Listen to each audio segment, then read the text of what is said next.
MZTV. Shining light into the darkness of a wicked eon. This is Martin Zender, and you are at MZTV. Welcome to the show. I'm going to talk today about a freelance walk in Christ, what it looks like and what it doesn't look like. Always got to contrast the true with the false. Before I get started there, I want to commend Liam McAllister of Scotland, who has made a great video about the two Gospels. My son Gabe made me aware of this video. Very straightforward, very scholarly, lots of verses, just a really fine video, something really good, I think, to send to people who have never heard of the two Gospels before. Liam McAllister, I'm going to link you to that video below here. He, along with Catherine Holmes, interviewed me a couple weeks ago. I will go ahead and link again to that video. I think it's got over 700 views, so I appreciate people looking in, and I want you to subscribe to Liam McAllister's channel, also to Catherine Holmes' channel. She is passionate about talking to other members of the body of Christ, and if she's making a video in front of the camera in her home or in her car, she is passionate, and Liam is the same. So I commend these two saints to you. They're doing great work. So one of the main problems we have in this society today is overprotection. Everybody wants to be overprotected, and other people want to extend overprotection to us. Religion overprotects you. Church overprotects you. The law overprotects. Going to talk about every one of these points. Going to just bring them out, bullet points, right? Boom, boom, boom, boom, boom. Government overprotects. Nike, the Nike company, overprotects. Yeah, I got an actual visual demonstration of that here. Some of you have seen it before. I have to give this overprotection video at least once a year. There's always something new added to it. Jealous girlfriends overprotect. Oh, yeah, they do. Overprotective mothers, they definitely overprotect. All this is done in the name of trying to preserve you, trying to help you, trying to make your life better. But we're going to find in every one of these cases that, no, thank you, leave us alone. We are much better off with Christ. We are much better off with Christ as our head. We don't need any institution in between Christ and us. And we don't need a lot of padding between our feet and the road. And we don't need the government to come in and tell us that we just can't live properly or rightly or sufficiently without them. Religion. If religion would ever teach the truth of justification, then that sin can no longer stand in the way of a person's relationship with God. They would be out of business because they thrive in needing you to need them. I mean, the Catholic Church is the perfect example, one of the worst branches of Christianity. You can't get rid of your sins without the priest, without the mediation of this priest. My God, there's nothing more obviously interfering between you and God than that. But the Christian religion, which, as I explained last week, likes to throw stones at the Catholic Church, they do the same thing. They have accountability partners. You certainly have to be in church every Sunday, or you're breaking the fourth commandment, not to keep the Sabbath day holy. You're not keeping the Sabbath day holy. Well, the Sabbath is on Saturday, but anyway, that's the law. It didn't come to us anyway. So church puts itself between you and God. This is why I wrote my first book. I tried to think of the most pressing need of people. And my first book, of course, was titled How to Quit Church Without Quitting God, because people assume that God is in church, and if you quit church, you lose that protection. You lose the accountability. God can no longer be in your life without the mediation of pastors and Sunday school teachers or worship leaders, whatever they call worship, singing repetitive songs. That's what they call worship. having a pretty cool rock band on the stage. Oh, wait, it's an altar? Oh, I thought it was a stage. Hard to tell the difference. You can't have Christ without us. That's what they say. But the irony in all these overprotective issues is that you are actually worse off. Oh, the medical world. Forgot to put that down here. The doctors, medicine. Oh, my God. They really try to overprotect you. Medical world. Yeah, I forgot to put that one down here. You are better off without the mediation of any of these operations. Even the law, if you can believe this. The law, which purported to bring a person to God via self-effort, failed by design. Because actually you are better off without law. That sounds bad because I just said outlaw without law. There's another word in there, namely outlaw. And people think that if you don't have rules and regulations, then you are an outlaw. Because, see, they don't trust things that they can't see. The religious world doesn't trust anything it can't see. It doesn't trust faith. It doesn't trust an invisible Christ. And yet the invisible Christ is our head. And he is the head of the body. And he unites us and assimilates us. And we see this every time a conference is held. We have a common head, and this is so evidenced by people getting together and suddenly knowing each other. People who have never met, people from different continents, just start in talking and fellowshipping because we have a common head. And we all hear from our common head. We don't need the mediation of religion. We don't need the mediation of church. It just stands in a way. It makes things worse. The law certainly made things worse. Romans 7, Paul said, I didn't even think of coveting until the law said, thou shalt not covet. Then sin, getting an incentive through the precept, produced in me all manner of coveting. How's that for an irony? The very law that purported to prevent coveting actually caused coveting because it's an issue of overprotection. Overprotection, of not trusting God, not trusting grace. And all these institutions that want to protect you, it all has to do with visible things, with you doing something, with you showing up somewhere. In the medical world, with you having a test, with you submitting yourself to their protocols. Once you do that, you become a slave to them. Let's just go ahead with the medical world. It's like McDonald's. You just go in, you want to get established with a doctor. In my case, I have these pills that I take, but I can't get my prescription renewed unless I have a doctor's appointment. It's $125, you see. It's all to make money. And they just ask you a few simple questions. But what they also try to upsell you always. Well, you need your blood checked. You need a cholesterol test. You need to have a tube shoved up to certain areas in your body. Actually, every place you have an orifice, you need a tube, and we need to test. Make sure you don't have cancer. Make sure you don't have diabetes. Make sure you don't have high cholesterol. How about this? How about you leave me alone? How about I'll eat right most of the time, and I'll exercise? How about that? I'll get outside, and I'll try to have a happy-go-lucky life. As soon as I put myself into your care, your protective care, that's the beginning of the end. The worry starts, the really errant diagnoses. How many times have doctors misdiagnosed people? How many senseless, unnecessary operations have been conducted that have made things worse? The woman in the scriptures with the hemorrhage, it said she had visited doctors constantly, spent all her livelihood on doctors over the years, and she was the worse for it. She came to be the worse for it. That is what all these overprotective services will do.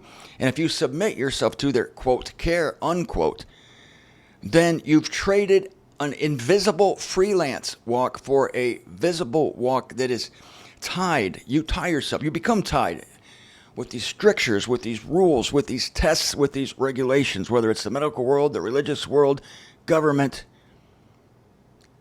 Well, let's talk about government. Government wants you to think that you need them to take care of you from womb to tomb. And some people are tricked into thinking that the government actually cares about you. No, the government doesn't care about you. The government wants dependents.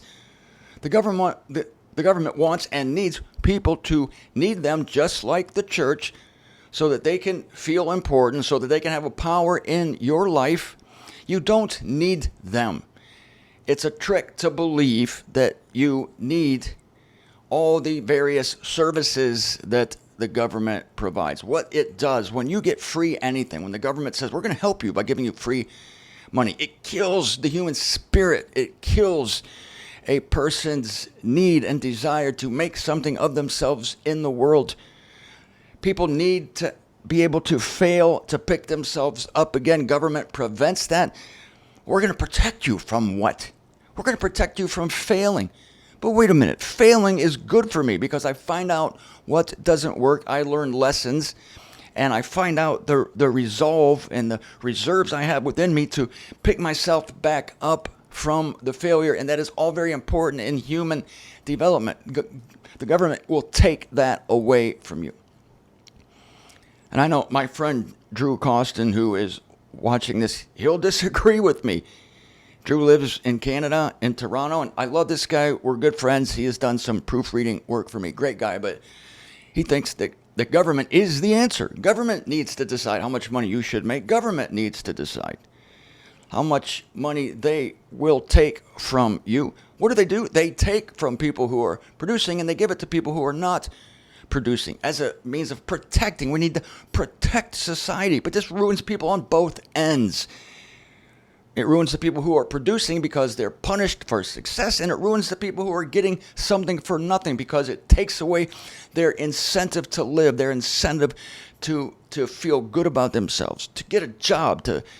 Jobs are good for people. It's good to get up in the morning, have meaningful work to do. The government takes that away. And there's a name for taking money from people involuntarily and giving it to other people. Well, it's called redistribution of wealth, but it's also called stealing. It's stealing. Well, let the government pay for it. Where does the government get money? I don't know. Well, the government doesn't produce any goods or services. The government gets money from its subjects. And if the subjects don't agree to give the money, which of course they won't, the government takes the money. The government punishes people for making money. This is a very bad thing. Oh, yes. It drives successful companies out of the country.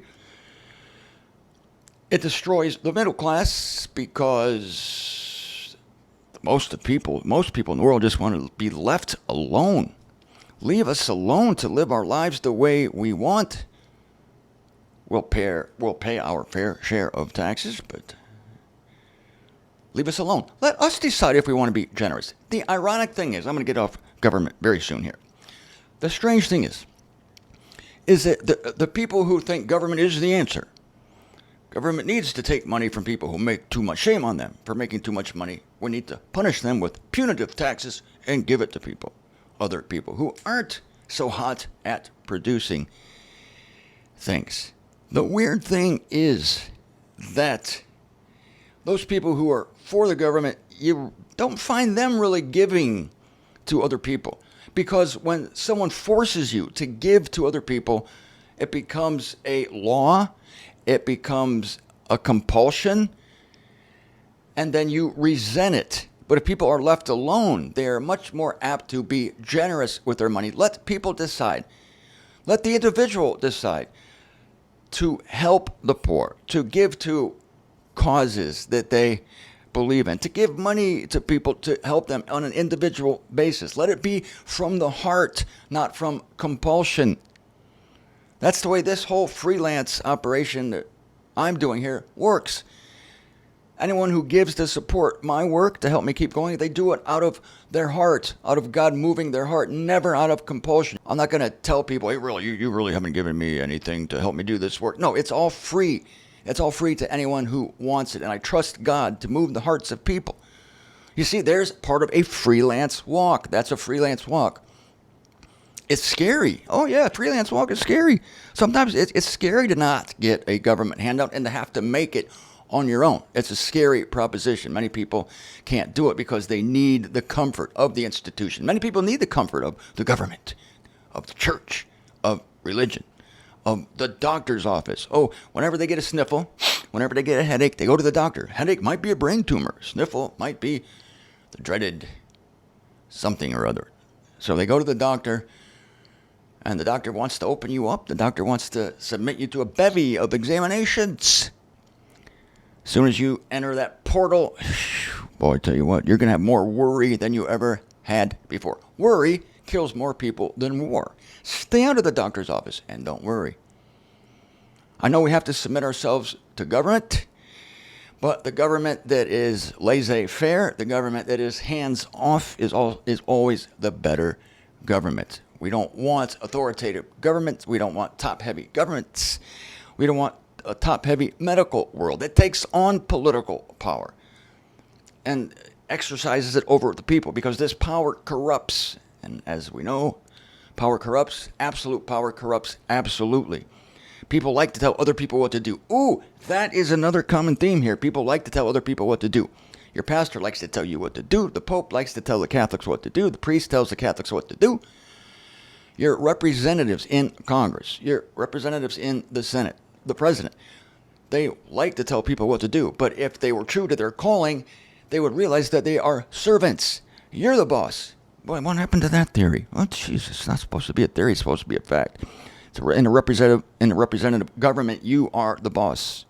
They serve you. You don't serve them. That doesn't happen very often. Nike overprotects. I love to talk about this. As you know, I wear minimalist shoes. For those of you who don't know, welcome to my world. The reason people say, oh, running is terrible for you. You're going to injure yourself. You're going to get shin splints. You're going to get water on the knee. You're going to get broken ankles. You're going to get spleen ruptures. You're going to have brain aneurysms. Running is very terrible. Only because of Nike shoes. Only because of the overprotection of foam, of rubber, of insoles, of inserts, springs. I saw some girl the other day in Fort Lauderdale down by the beach running on springs. Bam, bam, like Tigger. The wonderful thing about Tigger, the Tigger's a wonderful thing. The tops are made out of rubber. The bottoms are made out of springs. They're bouncy, trouncy, clouncy, bouncy, fun, fun, fun, fun, fun. But the most wonderful thing about Tigger is I'm the only one. Oh, I'm the only one. That's Tigger. This chick looked like Tigger, except for the striped outfit. What's the matter with you? Overprotection. Because the foot is such a beautiful thing. It's made by God. See, you're made by God. Your foot is made by God. And the foot knows how to run. All those beautiful tendons and muscles and bones in the foot. And when the foot is so intelligent, but it needs to feel the ground, needs to be in contact with the ground. If you've ever seen kids running, they have perfect form. Children running barefoot through the grass in the summer have perfect form. Because the foot knows exactly how to strike the ground to protect itself. But when you cover the foot in padding, and this is the thing, and they charge you tons of money for this padding. So does church, so does medicine, so does the government. They actually charge you to screw you. You have to pay a lot of money for the privilege of them overprotecting you and ruining your life, making you a dependent, injuring you, opening you, destroying your legs and your back and your neck because your feet don't know what the hell they're doing. You put your feet in this $150 pair of shoes with all this padding and foam and marshmallows and springs, and your foot just goes, well, he doesn't need me anymore. Screw it, I'm going to sleep. You put the foot to sleep. You put it in a tomb, and the foot doesn't know how to contact the ground anymore. That's why when you watch people run, and I do, I always watch people's form. It's awful. 99% of people have no idea. They're putting their legs way out in front of them. They're just doing these crazy things. They're running on their toes or they're running on their heels. They're not running from their core. It's an awful thing to see. It's terrible. The solution, minimalist footwear. Ladies and gentlemen, here's a pair of my shoes here, Merrell Vapor Glove 5. There it is. There it is, the Merrell. I just retired these. You'll see why in a second. These are my running shoes. They get really good when they get holes in them. See, these have holes in them. You can do this. If you can't do this with your running shoe, what I'm about to demonstrate here, if you can't twist your running shoe into like a piece of dental floss, then you're overprotected. 2 years ago, I ran 43 miles on concrete. Yeah. Ran from Fort Lauderdale to Lake Worth, Florida, with absolutely no cushioning, no protection, no insoles, no nothing. And I felt great. No knee problems, no shin splints, no ankle problems, no leg muscle problems, no ass problems, no neck problems, nothing. Because I let my feet inform my form. It's a beautiful thing. But the Nike company will charge you an arm and a leg to screw you. Jealous girlfriends. Whoo, forget about it. I've been the victim of this. Why are you doing this? Why are you checking my phone all the time? Why are you breaking into my computer? Why are you analyzing all my friends? Why do you accept friends named Bill and Bob and John and Joe? But if I have friends named Nancy or Emily or Jill or Mary, then you're angry. Why is that? I'm trying to protect us. You're trying to protect us? You're ruining us, because this is a complete lack of trust. By overprotect, any jealous person out there, if you're trying to, quote, protect your relationship by not trusting your partner, by second guessing them all the time, following them around, wondering what they're doing, you will drive your partner away. If there's any jealous women out there, you don't need to worry about the female friends that your husband has. So you're worrying about the wrong women, because your husband forsook all those women to be with you.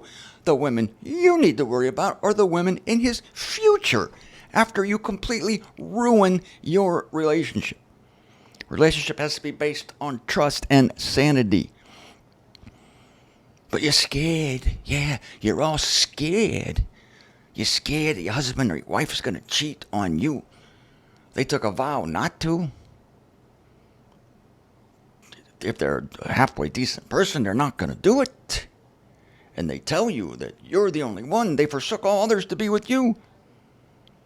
But you don't trust them. Ooh, that's deadly. That's deadly. Overprotective partners, whether you're a man or a woman, either one can be overprotective. Another way to put it is micromanagement. We can get into bosses too. Micromanaging bosses.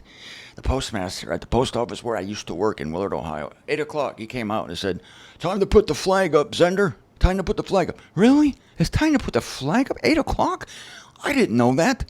We've only been putting the flag up over this post office at 8 o'clock since 1933. But this guy could not stay in his office and let us work. No, he had to hover over people. We had a supervisor named Mark Crumrine. We used to call him Crummy. He was also called Crumb Nuts. He was also called the Crumb. And he would literally sit behind the mail carriers as they're casing their mail, getting ready to take their mail out. He would literally sit behind them and watch them case. You know what they did? They found out the minimum number of letters they had to sort in a minute. And they would just do the minimum. And it was so slow. The minimum was so slow. If you leave those guys alone, treat them like professionals, they're going to get their job done. They want to get the hell out of there. They want to go home. They're going to do their job. It's just like the law. The law. Thou shalt not. Thou shalt not go get coffee. You should be sorting mail. Thou shalt not stand under a tree for 10 seconds to get some blessed shade on a 100-degree day. Thou shalt not. Thou shalt deliver the mail and not take any break whatsoever. You see, and it just screws you over. It just makes you want to rebel. Just like the law. What do you know? Just like the law. The law does that too. Overprotective mothers. Yeah, moms, let your kids have fun. Let the kids play. Back in the 60s when I was growing up, man, we didn't have seatbelts. We didn't have car seats. We were rough and tumble. We played tackle football, my friends and me, on the blacktop playground. We played tackle football. It was glorious, and it toughens you up. It makes you strong. But nowadays, Jimmy, stay away from the sliding board. Stay away from the slide. Why?